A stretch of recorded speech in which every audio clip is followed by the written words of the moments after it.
Victory or death! Give them hell! Good morning, ladies and gents, back with another Conquerors Blade video. This time around we're going to be looking at how best to build the brand new unit, the Alchemists, in preparation for the launch tomorrow. Before we get into the video though, hit that subscribe button if you want to be kept up to date with the latest and greatest of Conquerors Blade.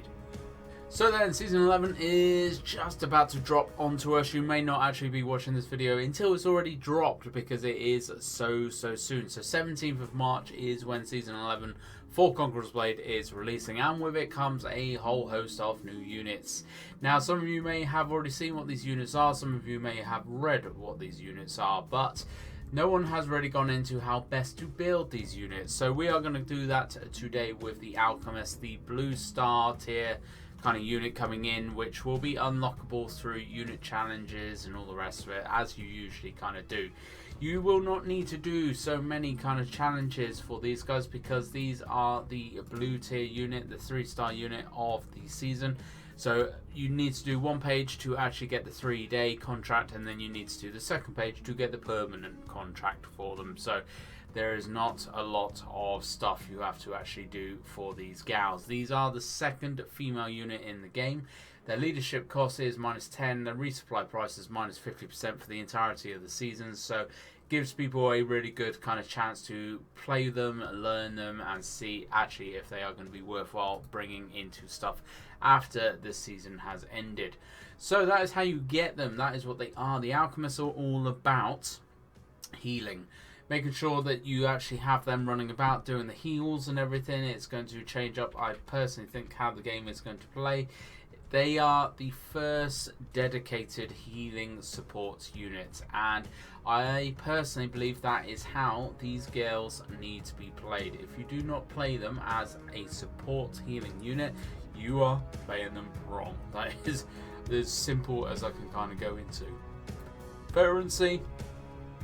I'm going to cover all the veterancy lines and everything in just a second, but I just want to show you their stats at the minute. They haven't got a lot of health, they haven't got a lot of defense, their attack is very minimal.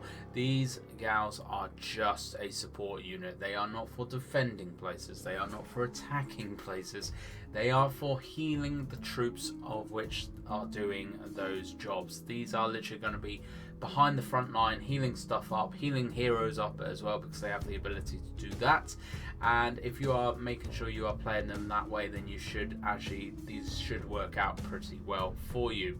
So totally ignore what these lines are currently going down, because this is just a default line on the PTR server. I think I can get one of these. Yeah, there we go.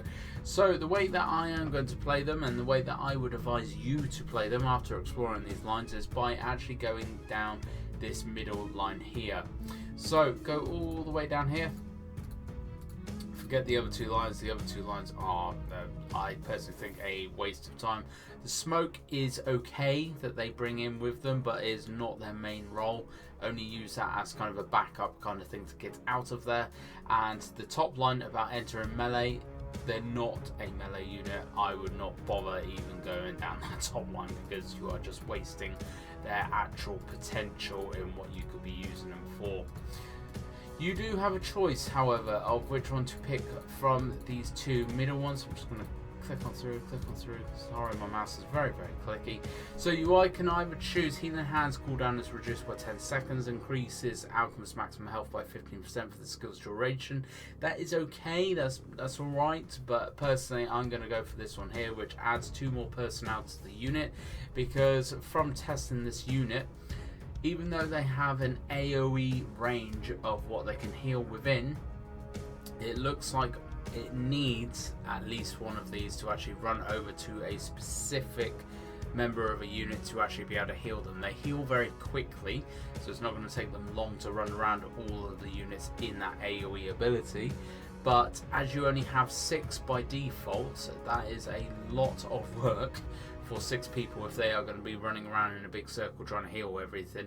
So if you can increase that number up, which can go down this middle line, and increase that number up to 8, sorry, by obviously getting or increasing by 2 more, that is going to give you the potential to heal a lot more units a lot quicker, which I think is going to be far more beneficial to the team.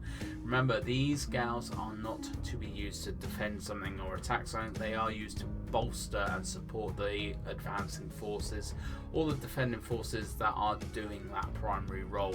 The more you have of these that can run around and actually heal stuff, the better, which is why I think going down this middle line and then getting 2 more into the actual team is going to be by far the best way of playing these. Going into doctrines and stuff, the way I'm going to build these is literally defense, defense, defense. I'm not going to put any attacking stuff on these at all. Literally, I am just going to hammer into them as much defensive doctrines as I possibly can.